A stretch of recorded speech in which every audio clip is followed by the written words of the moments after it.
Assalamualaikum warahmatullahi wabarakatuh. Innal hamdalillah nahmaduhu wa nasta'inuhu wa nastaghfiruh wa na'udzu billahi min syururi anfusina wa min sayyiati a'malina. Man yahdihillahu fala mudhillalah wa man yudlil fala hadiyalah. Ashhadu an la ilaha illallah wahdahu la syarikalah wa ashhadu anna Muhammadan abduhu wa rasuluh.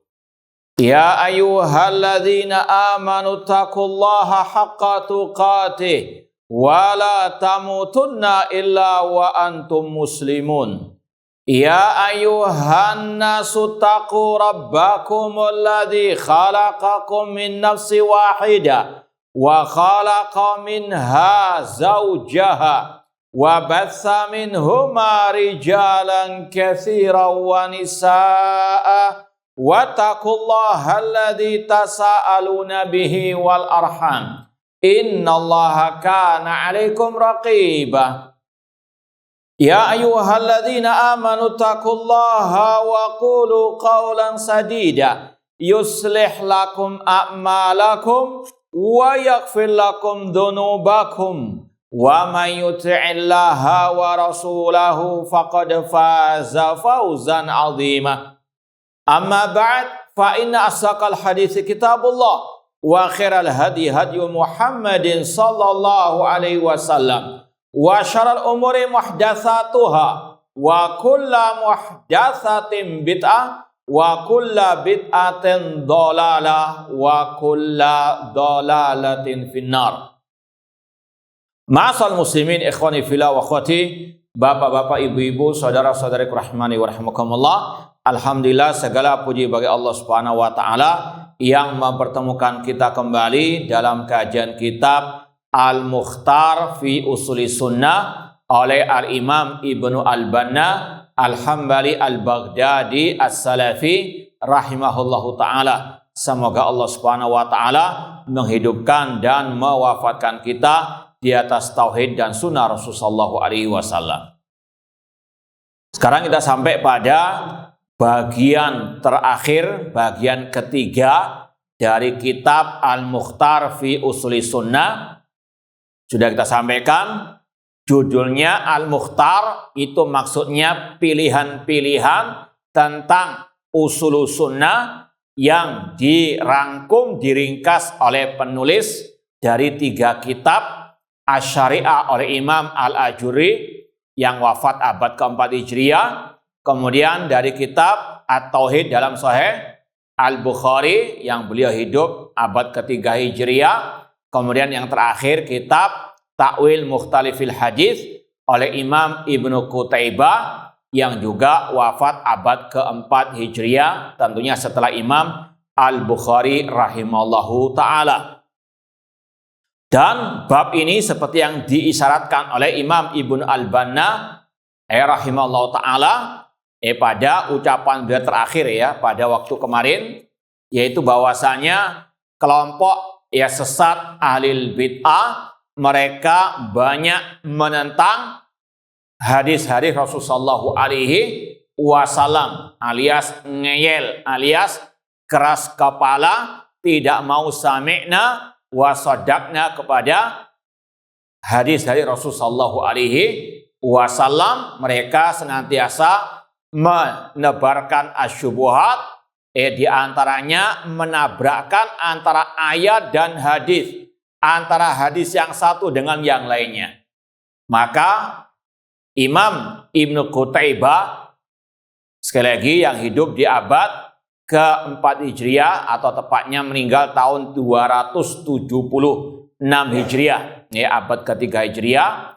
Beliau murid dari Ishaq bin Rahawai yang juga merupakan gurunya Imam Al-Bukhari rahimahullah ta'ala. Intinya Imam Ibnu Qutaibah membantah syubhat alil bid'ah, sekali lagi, yang sering menabrakkan antara ayat dengan hadis, antara hadis dengan hadis. Beliau dalam kitabnya Ta'wil Mukhtalifil Hadis menyebutkan syubhat mereka, kemudian beliau bantah. Sebetulnya kalau dalam kitab aslinya itu ada mungkin lebih dari 100 syubhat dan bantahannya. Namun di sini hanya 14 saja yang dinukil oleh Imam Ibnu Al-Banna Al-Hambali Al-Baghdadi As-Salafi rahimahullah ta'ala.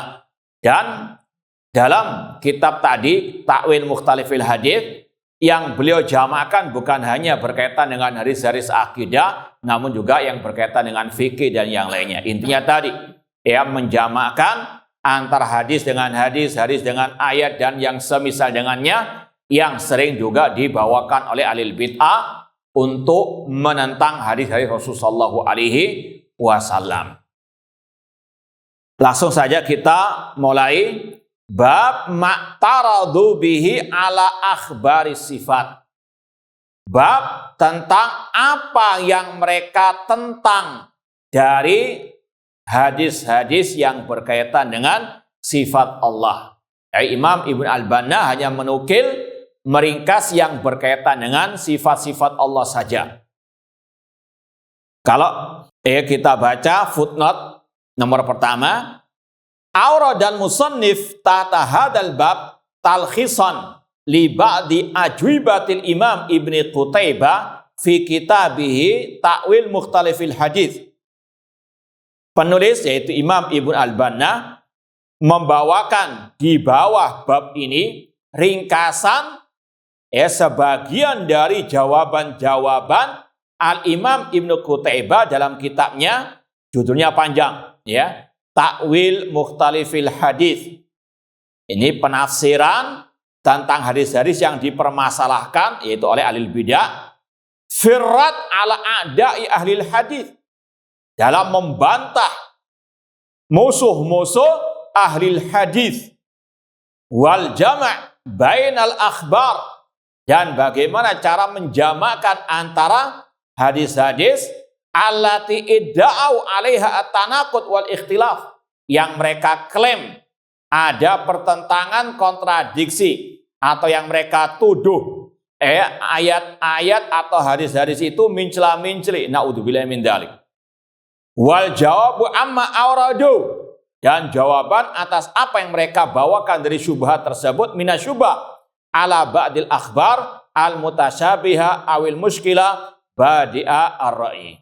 Itu panjang. Intinya tadi, Ta'wil Mukhtalifil Hadits, bagaimana menggabungkan, menjamakkan antara ayat dan hadis-hadis dengan yang lainnya yang dikira ada pertentangan, kontradiksi, atau mincela-minceli yang diklaim oleh ahli al-bidah. Poin 131, qalu, mereka berkata, siapa mereka ini? Yaitu tadi, a'da'u ahlil hadis, musuh-musuhnya ahli al-hadis. Ini kalau hadis diklaim ada pertentangan, dikatakan oleh Ibnu Qutaibah sebagai musuhnya ahli hadis, lalu bagaimana yang mengklaim ayat-ayat ada yang mencela-mencela? Naudzubillahi min dzalik. Qalu, mereka berkata, rawaitum, kalian wahai ahlu sunnah ahlil hadis meriwayatkan anallaha yanzilu ila sama'i dunya.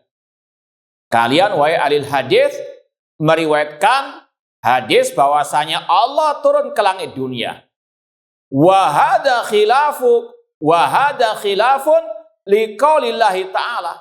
Kata mereka, antum jangan ngantuk sedikit ngantuk nanti bahaya, dikira apa? Syubhat jawaban dikira syubhat. Sekali hati-hati. Ngantuk sedikit bisa gagal paham nantinya.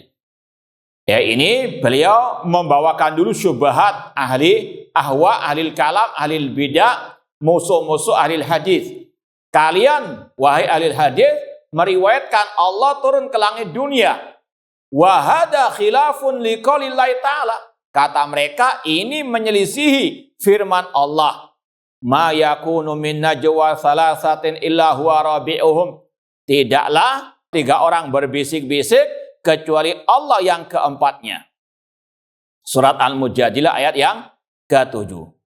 Kata mereka hadis tentang Allah turun ke langit dunia itu juga bertentangan dengan atau menyelisih ayat dan dia Allah ilah di langit dan dia ilah di bumi. Surat Az-Zukhruf ayat 84. Mereka berkata lagi, waqad ajma'an nas ala annau bikulli makan.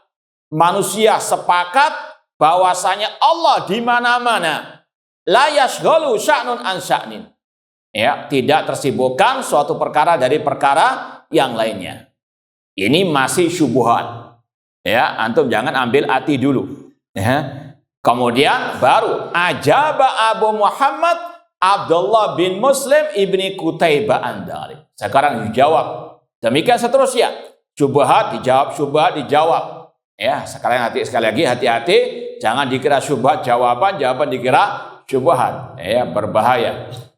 Kata beliau, maka dijawab oleh Imam Ibnu Qutaibah rahimahullah taala, qala qauluhu, beliau berkata, adapun firman Allah, ya, ini terutama dalam surat Al-Mujadilah juga mirip dengan surat Al-Hadid ayat ke-4, wa huwa ma'akum ainama kuntum wa huwa ma'hum ainama kanu. Bahwasanya Allah bersama mereka di mana saja mereka berada. Sekali lagi global syubhat mereka, Allah itu di mana-mana. Itu intinya. Jangan mengatakan Allah turun dari apa? Langit. Karena Allah itu di mana-mana. Itu inti syubhat mereka, ingin mengatakan Allah fi kulli makan. Ini syubhatnya kelompok Al-Jahmiyah khususnya. Dengan membawakan ayat-ayat tadi, dia bersama mereka di mana saja mereka berada, dia bersama kalian di mana saja kalian berada. Allah itu ilah di langit dan Allah itu ilah di bumi. Paham syubhatnya? Paham enggak? Ingin mereka mengatakan Allah di mana-mana, ini ayat-ayatnya, dalil-dalilnya. Paham toh? Dan tidak benar kalau Allah dikatakan turun dari langit, karena Allah itu di mana-mana. Paham enggak? Baik, jawabannya, adapun firman Allah, dia bersama mereka di mana saja mereka berada, tidaklah tiga orang berbisik-bisik kecuali Allah yang keempatnya, tidaklah ada 5 orang berbisik-bisik kecuali Allah yang keenam, wala adna min dzalik wala aktsara illa huwa ma'hum, tidaklah sedikit atau lebih dari itu kecuali Allah bersama mereka. Maka kata Ibnu Qutaibah, maksud dia bersama mereka di mana saja mereka berada, aibil ilmi. Maksudnya dengan apa? Ilmunya Allah. Allah di atas aras, di atas langit zatnya, namun ilmunya di mana-mana. Ini ijma ulama ahlu sunnah. Ya, ketika mentafsirkan ayat ini, illa huwa ma'ahum wa huwa ma'akum ainama kuntum, kebersamaan di situ kebersamaan dengan ilmunya Allah. Kenapa demikian? Karena redaksi ayatnya berkaitan dengan ilmu. Dan ini sudah kita lewati. Coba anak motes saja, ya. Coba cepet-cepetan. Siapa yang nemu? Di mana dulu pembahasan ini? Nah, antum silakan yang bawa kitab itu. Coba lihat. Ya, lomba nyari. Buka kitab. Di mana pembahasan tafsir ayat ini dulu pernah kita bahas? Hah? Enggak, halamannya anak bukan tarik halaman masjid, bukan, halaman kitab. Di halaman berapa? Hah?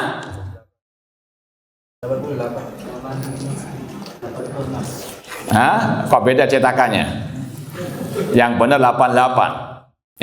Ya meskipun ya babnya babut tahdzir, cuma pembahasan ayatnya di halaman 88. Ahsantum barakallahu fiik. Nah, intinya harus terus dimurajaah. Meskipun sudah bagian terakhir, masih ingat yang awal-awal apa saja pembahasannya? Di antaranya tafsir ayat wa huwa ma'hum aina makanu wa huwa ma'akum aina kuntum. Ini kata Imam Ahmad rahimahullah, ayat ini berkaitan dengan ilmunya Allah karena redaksi dari awal sampai akhir ayat berkaitan dengan ilmu. Kata beliau, li'annahu bada'aha bil ilmi wa khatamaha bihi. karena ayatnya dimulai oleh Allah dengan pembahasan tentang ilmunya dan diakhiri dengan pembahasan tentang ilmunya juga. Maka yang dimaksud oleh Allah, dia bersama mereka di mana saja mereka berada, itu dengan ilmunya, bukan dengan apa? Bukan dengan zatnya. Dan ini yang ditegaskan oleh Imam Ibnu Qutaibah rahimahullah ta'ala. Wa kadhanakul, dan inilah yang kami katakan, ilmuhu bikulli makan, yang di mana-mana itu ilmunya. Ya, adapun zatnya fis sama, sebagaimana kata Imam Malik rahimahullah, Allahu fis sama wa ilmu fi kulli makan. Allah zatnya di atas langit, ilmunya di mana-mana. Ini akidah Ahlussunnah yang diselisihi oleh ahlul bidah, di antaranya kelompok Al-Jahmiyah. Wa illa kana madhhabal hululiyah. Jika kita tidak mengatakan seperti ini, jika kita mengatakan yang bersama manusia itu zatnya Allah, maka ini madhab al-hululiyah. Ini babnya yang sudah kita lewati tadi, halaman 86, bahwasanya kelompok sesat ahlul bid'ah bahkan kufur mengatakan Allah di mana-mana. Ini konsekuensinya berat. Kalau Allah di mana-mana, apakah Allah di toilet, di diskotik, di tempat-tempat kotor, tempat sampah? Na'udzubillahi min dzalik. Ini ucapan yang kufur akbar. Dan sekali lagi, ini yang menyelisihi Al-Quran, Al-Hadis, ijma' para as-salaf. Kalau Allah Ta'ala, Allah berfirman, ini tentang zatnya Ar-Rahman alal arsy istawa. Allah istiwa di atas al-arsy. Kemudian kata Ibnu Qutaibah, makna istawa istaqarra. Istaqarra artinya menetap. Ya, istaqarral amru. Misalnya di sini, kata dalam ayat, fa idastawaita anta wa man ma'aka alal fulki. Secara bahasa istawa di sini, kalau ala itu bisa bermakna istaqarra, sebagaimana dalam surat Al-Mu'minun 28, fa idastawaita, apabila engkau dan yang bersamamu istawa. Istawa, istaqarra, berada, menetapi, alal fulki, di atas bahtera. Jadi kata para ulama, di antara tafsir ulama salaf tentang istawa alal arsy, ala wartafa wastaqarra. Dan itu tidak bertentangan. Menetap di mana? Di atas arsy. Istawa alal arsy, istaqarra alal arsy, maknanya sama dengan ala alal arsy, irtafa alal al arsy. Tidak bertentangan. Meskipun yang sering kita sampaikan ala wartafa, dan kata ulama, selama itu tafsir dari salaf, kita ikut, dan sekali lagi tidak ada pertentangan juga seperti tadi, Abul Aliyah Mujahid, dan ini sudah kita lewati. Di mana tafsir Mujahid? Coba buka lagi, cepet-cepetan cari di mana tafsir ulama tabi'in yang sudah kita lewati. Istawa artinya ala wartafa. 137. Taib ahsan. Barakallahu fiik. Ketemu. Baik, jadi kalau sudah khataman kitab, sekali lagi jangan dilupakan. Ini sebagai referensi, bahkan mungkin sampai anak cucu antum itu ajarkan nantinya. Sekali lagi, ulama salaf ketika mentafsirkan istawa alal arsy, itu kalau enggak ala, irtafa'a, istaqarra, ataupun sa'ida, naik. Intinya sama, irtafa alal arsy, tidak bertentangan.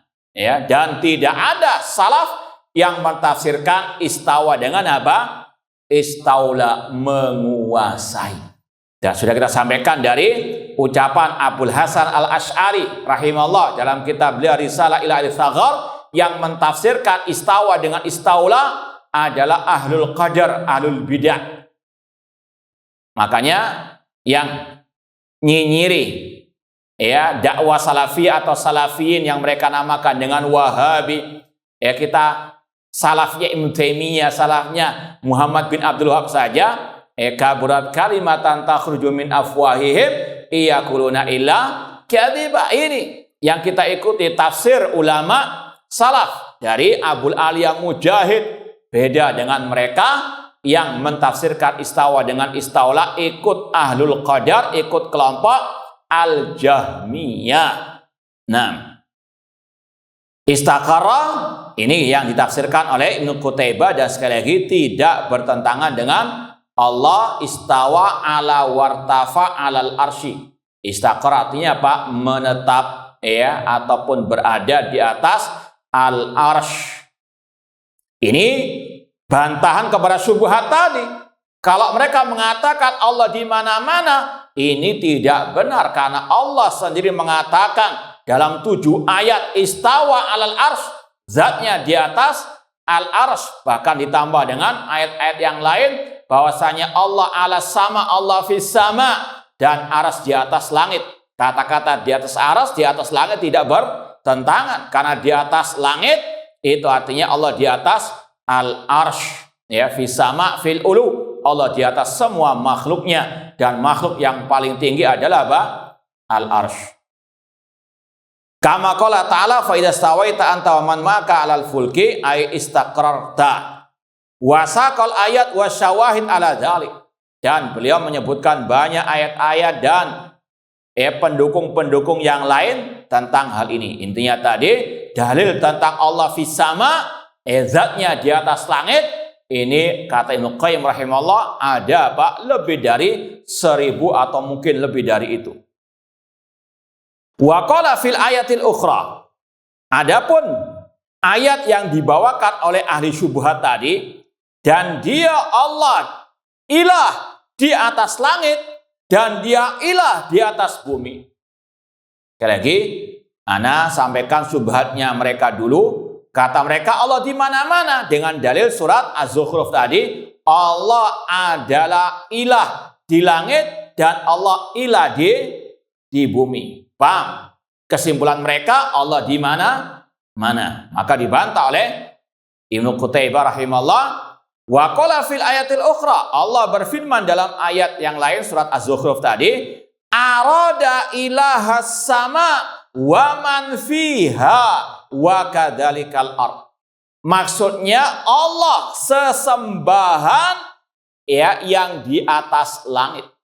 Ya, penduduk langit menyembah Allah. Penduduk bumi juga menyembah Allah. Karena makna al-ilah secara bahasa Arab al-ma'bud.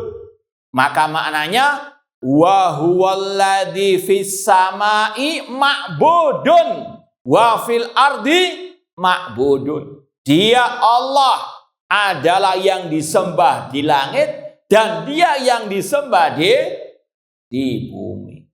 Apakah maknanya Allah di mana-mana? Tidak. Namun maknanya semua penduduk langit dan bumi menyembah Allah. Yang di langit para malaikat, yang di bumi orang-orang yang beriman. Itu maksud daripada ayat tersebut. Makanya dalam ayat ini Allah menggunakan kata-kata ilah yang berarti apa? Al-ma'bud, yang disembah. Itu makna yang dikatakan oleh Imam Ibnu Qutaibah dan juga para ulama yang lainnya. Ini membantah tafsir batil kelompok Al-Jahmiyah tadi. Kama takul huwa bi Khurasan amirun wa bi Misra amir. Misalnya ada khalifah, ya, kaum muslimin yang dia menguasai negeri-negeri kaum muslimin, maka dikatakan dia adalah pemimpin di Khurasan. Khurasan di dekat Afghanistan sana, dan dia juga pemimpin di Mesir. Karena dia apa? Khalifah yang menguasai seluruh negeri kaum muslimin. Di mana-mana di negeri kaum muslimin dia sebagai apa? Pemimpin. Apakah zatnya ada di mana-mana? Tidak. Namun dia apa? Pemimpin di semua negeri kaum muslimin. Dia bertempat di suatu tempat saja. Ya, nggak mungkin dia di mana-mana. Yang di mana-mana apa? Kepemimpinannya, kekuasaannya. Namun zatnya apa? Walillahil matsalul a'la. Allah memiliki perumpamaan yang lebih tinggi. Fal imaratu tajma'lahu bihima. Kepemimpinan menjamakkan dia di kedua tempat tersebut. Wa in kana khalidan fi ahadihima, meskipun dia tinggalnya di salah satu dari dua tempat. Kalau nggak di Khurasan atau dia di Mesir, nggak mungkin dalam satu waktu dia apa? Di Mesir, di satu waktu juga di Khurasan. Sekali lagi yang menggabungkannya dia sebagai pemimpin di dua tempat itu kepemimpinannya. Allah juga demikian, ilmunya di mana-mana, zatnya di atas langit. Nah, Allahu ahad au fi ghairihima. Summa qala wala nuhatim ala nuzul minhu bi syai'. Kemudian beliau kembali kepada pembahasan awal masalah turunnya Allah ke langit dunia yang dipermasalahkan oleh ahlul bidah, ahlul kalam. Kata beliau, kita tidak menghukumi masalah sifat Allah turun ke langit dunia bisya'in nu'min bihi, kita cukup mengimaninya, wa nusallimuhu, kita tunduk pasrah meyakini Allah turun ke langit dunia.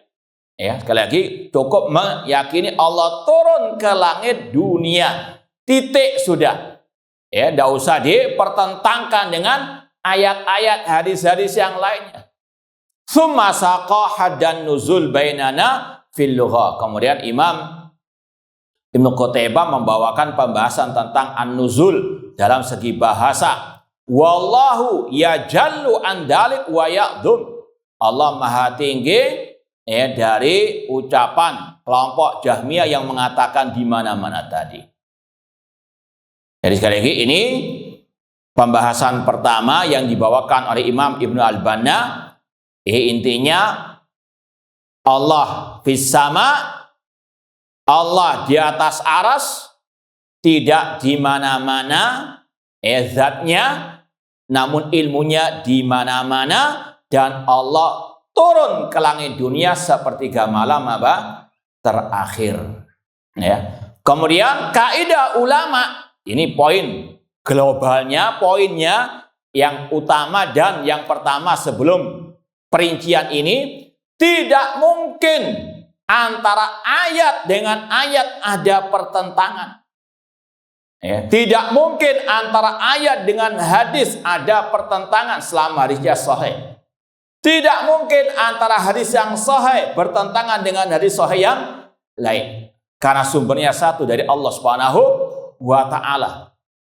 Makanya Allah berfirman, kalau nggak salah dalam surat An-Nisa 82 mungkin, afala yatadabbarunal Qur'an walau kana min indi ghairillahi lawajadu fi ikhtilafan katsiran.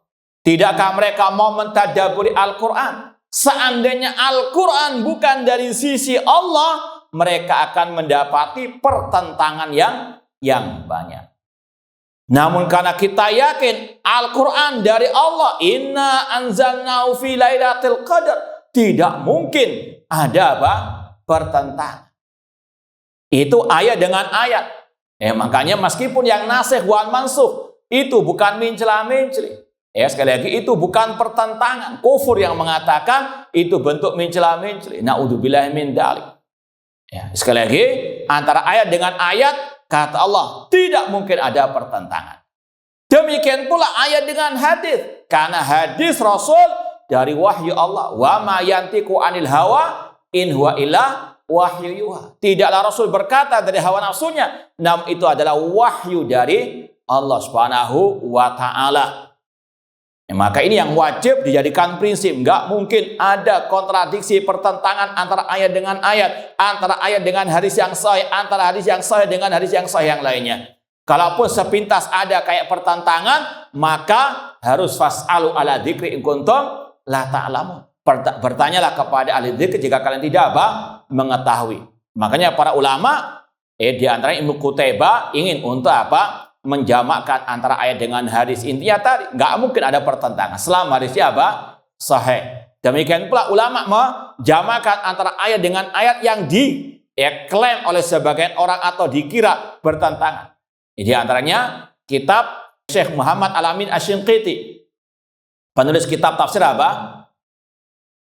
Adwaul Bayan. Beliau punya kitab judulnya Daf'u Ihamin Ittirab an Ayatil Kitab. Intinya sama. daf'u, ya, mencegah iham, halusinasi istilahnya, adanya pertentangan, ya, dalam ayat-ayat Al-Quran. Maka beliau sama metodenya, menjamakan antara ayat dengan ayat yang dikira itu bertentangan. Contoh yang sering juga dibawakan oleh para ulama, kalau tidak salah dalam kitab Syarah Aqidah Thahawiyah, ayat tentang masalah siapa yang mewafatkan manusia. Ada ayat yang kelihatannya bertentangan. Contoh, dalam ayat dikatakan Allahu yatawaffal anfus. Allah mewafatkan jiwa hina mautiha, ketika kematiannya. Di sini siapa yang mematikan, mewafatkan? Allah. Ya, antum pegang yang pertama. Ayat yang lain mengatakan qul yatawaffakum malakul maut. Katakanlah yang mewafatkan kalian malakul maut, malaikat pencabut nyawa. Siapa yang mencabut, yang mematikan? Malakul maut. Ayat yang lain mengatakan tawafathu rusuluna, yang mewafatkan para rasul-rasul kami. Secara sepintas kelihatannya ada apa? Mungkinkah ada pertentangan? Tidak mungkin. Namun bagaimana cara menjamakan? Nah, ada yang mau menjamakan? Hah? Kalau ulama pasti bisa. Baik, tadi sudah kita sampaikan tadi. Imam Ibn Abil Is Al-Hanafi dalam Syarah Aqidah Thahawiyah membahas masalah ini. Di antaranya kata beliau, ini kita ringkas saja, kata beliau, tidak ada pertentangan. Karena yang pertama ketika disebut Allah yang mewafatkan, karena Allah huwal amir. Allah yang memerintah. Siapa yang diperintah? Malakul maut. Yang mencabut langsung roh, nyawa manusia siapa? Malakul maut. Maka dinisbatkan kepada malakul maut karena huwal mubashir. Dia yang langsung apa? Berkaitan langsung dengan manusianya. Paham? Adapun dinisbatkan subjeknya kepada Allah karena Allah yang al-amir. Yang ketiga, disebutkan para rasul-rasul, di situ rasul-rasul dari kalangan malaikat. Karena dalam hadis Al-Bara bin Azib, setelah malakul maut mencabut nyawa manusia, diserahkan kepada siapa? Malaikat-malaikat yang lainnya. Bang, insya Allah ada dalam hadis Al-Bara bin Azib. Maka apa? Penisbatannya kepada Allah, penisbatannya kepada malakul maut, kepada para rasul sesuai dengan kedudukannya. Dan tidak saling apa? Contoh dalam segi bahasa saja ya. Misalnya ada orang bertanya, Mas, siapa yang bangun masjid ini? Oh, itu si B. Padahal si B itu adalah apa?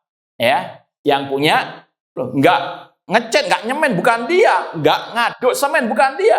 Namun apa? Dia sebagai apa? Al-Mumawwil, yang punya apa? Fulus. Betul enggak dikatakan dia yang bangun masjid ini? Betul? Nah, ada yang mengatakan siapa yang bangun masjid ini? Oh, si fulan. Padahal si fulan itu mandornya. Betul enggak dikatakan dia membangun? Hah? Iya, kalau nggak ada mandor siapa? Masa ustadz yang suruh bangun? Nggak bisa. Paham? Iya. Yang ketiga, ada yang mengatakan, Mas, siapa yang bangun? Oh, itu tetangga saya. Karena dia apa? Ya tukangnya. Apakah salah menisbatkan hal itu kepada tiap-tiap orang tersebut? Paham ya? Jadi sekali lagi, ini penting sekali pemahaman menjamakan antara ayat-ayat tersebut. Memang ini sekali lagi tugasnya para ulama, kita sekedar memahami dari ucapan mereka. Baik, kita lanjutkan poin 132. Hadisun akhar, hadis yang lain. Qalu, mereka berkata, siapa mereka ini? Ahlul bidah, dari ahlul kalam. Rawaitum anna kilta yadayhi yami. Kalian, wahai ahlul hadis, meriwayatkan hadis kedua tangan Allah itu kanan. Hadisnya dalam Sahih Bukhari Muslim. Kata Rasul, wakil tayadai yamin, kedua tangan Allah kanan. Wahada mustahil. Kata mereka, ini mustahil, gak mungkin kedua-dua tangannya itu kanan. In kuntum aratum bil yadain al-udwain. Jika kalian wahai ahli hadis memaksudkan dengan kedua tangan adalah anggota tubuh. Wa kaifa yuqal yadan kiltahuma yamin. Ini ahlul kalam, ahlul bidah, ngeyel, tidak mau sami'na wa sadaqna. Para sahabat yang mendengar hadis tersebut tidak pernah bertanya sebagaimana mereka ini. Tidak pernah ada syubhat yang mereka lontarkan. Mereka paham betul sami'na wa sadaqna. Allah mempunyai kedua tangan sesuai dengan kebesarannya, tidak sama dengan makhluk. Namun ahli bidah demikian ngeyel, mengatakan tidak masuk akal. Ini akal sebagai hakim, akal sebagai Tuhannya mereka.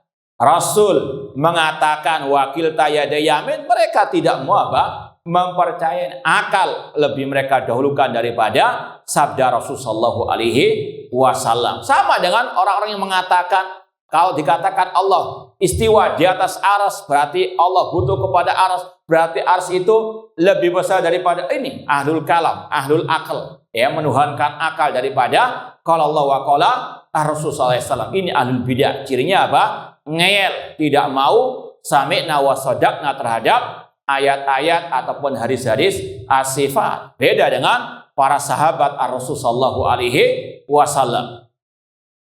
Fa'ajaba Ibnu Qutaibah. Ibnu Qutaibah menjawab syubhat tadi. Anna hadzal hadis sahih. Yang pertama hadisnya sahih. Sebagaimana dalam footnote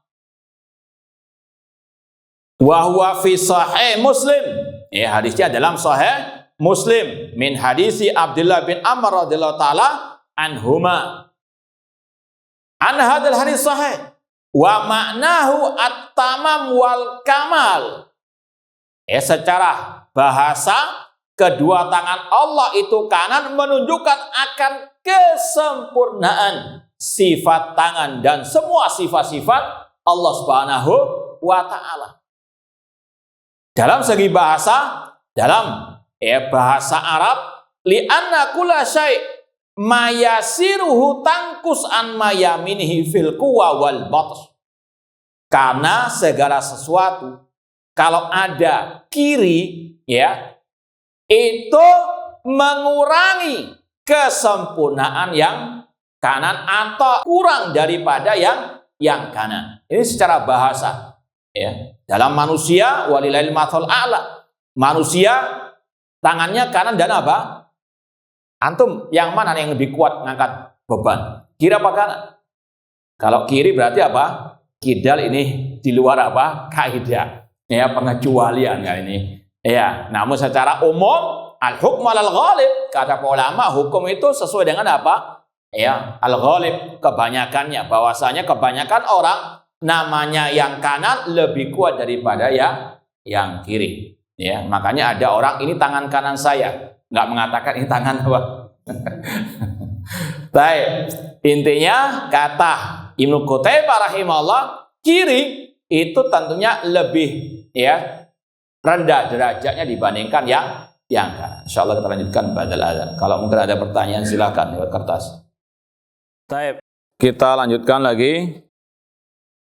Kata Al-Imam Ibnu Qutaibah rahimahullah ta'ala, hadis tadi kilta yadi yamin, kedua tangan Allah kanan, itu hadisnya sahih dan maknanya at-tamam wal kamal, itu adalah kesempurnaan sifat Allah, sifat kedua tangan Allah. Karena setiap yang ada kiri itu pasti kurang derajatnya dibanding yang kanan. Dalam segi kekuatan wal batsh. Wa kanatil Arab tuhibbut tayamun wa takrah at-tayasur. Dan orang Arab terdahulu mereka lebih suka yang kanan dan tidak suka dengan yang kiri. Lima fil yamin minat tamam wa fil yasar minan nuqsan. Karena secara umum yang namanya kanan lebih sempurna atau dia sempurna daripada yang kiri yang ada kekurangannya. Ai sifat Allah bi khilafi dzalik.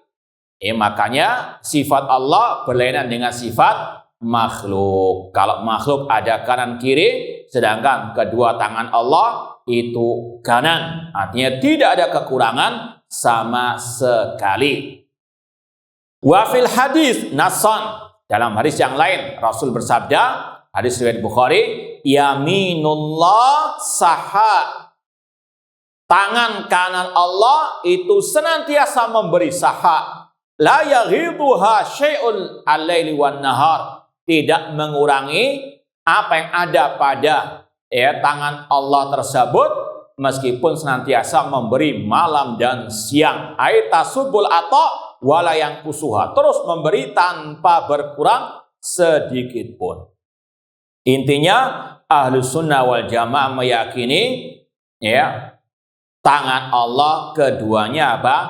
Kanan. Ini Imam Ibnu Qutaibah menjamakkan antara apa dengan apa? Kalau tadi kan ada hadis tentang turunnya Allah ke langit dunia, mereka pertentangan dengan ayat. Paham ya?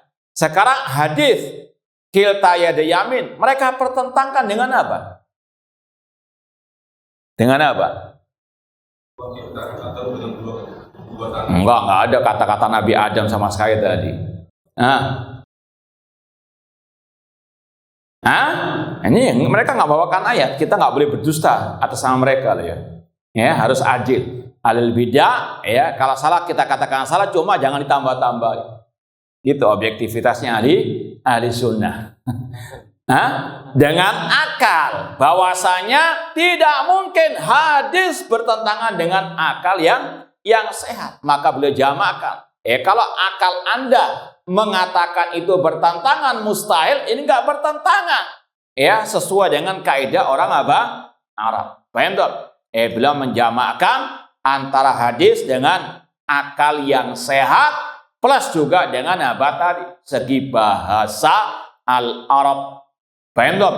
Demikian pula dalam kitab beliau pembahasan ayat dengan ijma', hadis dengan ijma', beliau gabungkan, jamakkan. Paham? Meskipun secara umum intinya mereka ini ngeyel dengan apa? Hadis-hadis Rasulullah SAW. Mereka tabrakkan dengan apa saja, dengan ayat, ketemu dengan hadis yang lain, mereka tabrakkan, ketemu dengan ijma'nya mereka sendiri, mereka tabrakkan dengan akal mereka. Pokoknya apa? Sak kenai, sak enak udili dewi mereka sudah. Ya, ini al-bidah. Mereka sekali lagi dalam poin yang kedua ini mempertentangkan hadis Rasul kilta yada yamin dengan akal picik mereka dan dibantah oleh Imam Ibnu Qutaibah rahimahullahu ta'ala. Ini ada pertanyaan. Assalamualaikum. Apakah perkataan Asy'ariyah Mu'asirin, kelompok Asy'ariyah yang kontemporer, yang berbunyi Allah la yahtad ilal makan adalah perkataan salah? Kita katakan hati-hati dengan ucapan ahli bidah. Mereka sukanya seperti tadi, mempertentangkan ayat hadis dengan apa? Akal mereka. Allah nggak butuh tempat. Ini kata-kata yang hak. Paham ya? Allah nggak butuh kepada sesuatu apapun. Paham? Itu kalimatul hak. Antum harus apa? Benarkan. Sebagaimana sudah kita sampaikan dalam pembahasan apa itu? Ayat kursi, hadis, shadaqaka wa huwa kadzub. Benar pengajaran dari apa? Asyaitan. Ini pelajaran kajian hari Sabtu pagi sebetulnya. Tapi intinya kebenaran wajib diterima dari siapa saja, meskipun dari iblis. Iblis datang kepada antum mengatakan Allah nggak butuh tempat, antum harus apa? Benarkan. Tapi bukan berarti antum ngikuti iblis ke tempat kajiannya. Bang, bedakan antara menerima kebenaran dengan mencari apa? Kebenaran. Antara menerima ilmu dengan mencari ilmu. Menerima ilmu, menerima kebenaran dari siapa saja. Kita benarkan. Cuma sekali lagi hati-hati dengan talbis ahlil bidah. Mereka suka mencampur adukan antara hak dengan yang batil. Mereka mengatakan Allah nggak butuh tempat, itu hak. Namun di belakang kalimat hak mereka ini ada kebatilan untuk mengingkari Allah di atas langit. Kata mereka kalau dikatakan Allah di atas langit berarti Allah butuh kepada langit. Sopo yang ngomong begini? Tidak ada sahabat yang mengatakan Allah butuh kepada apa? Allah mengatakan Ar-Rahman 'alal arsy istawa. Bukan berarti Allah butuh kepada. Itu halusinasinya apa? mereka sendiri. Ketika kita mengatakan Allah di atas langit, Allah di atas arsy, nggak ada kelaziman Allah butuh kepada apa? Arsy. Dan ini sudah kita sampaikan. Langit di atas bumi. Yang di atas langit atau buminya?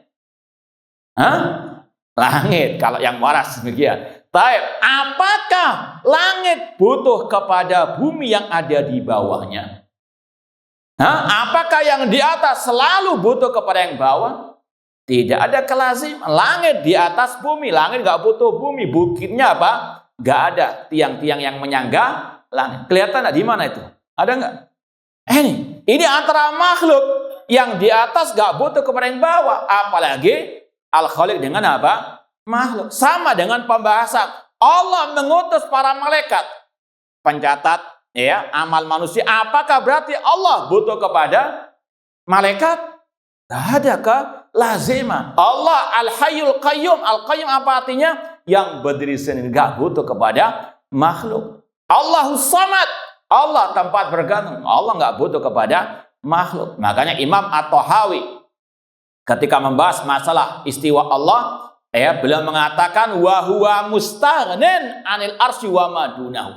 Allah tidak butuh kepada arsy atau selain apa? Arsy. Ketika Allah menancapkan timbangan pada hari kiamat untuk menimbang amal perbuatan manusia, apakah berarti Allah butuh kepada timbangan?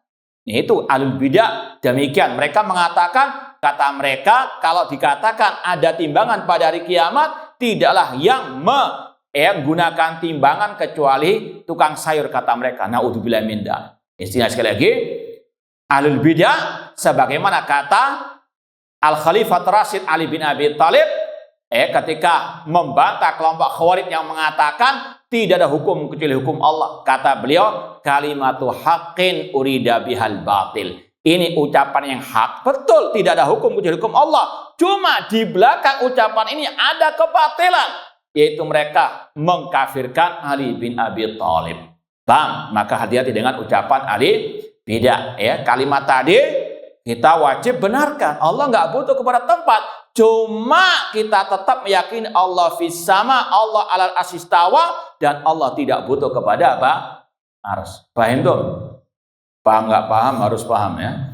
Ini awas, jangan dibolak-balik syubhat, dipahami bantahan dengan syubhat. Wallahu alam. Kurang lebihnya mohon maaf. Wa jazakumullahu khairan. Aqulu qouli hadza wa akhiru da'wana anil hamdulillahirabbil alamin. Wassalamualaikum warahmatullahi wabarakatuh.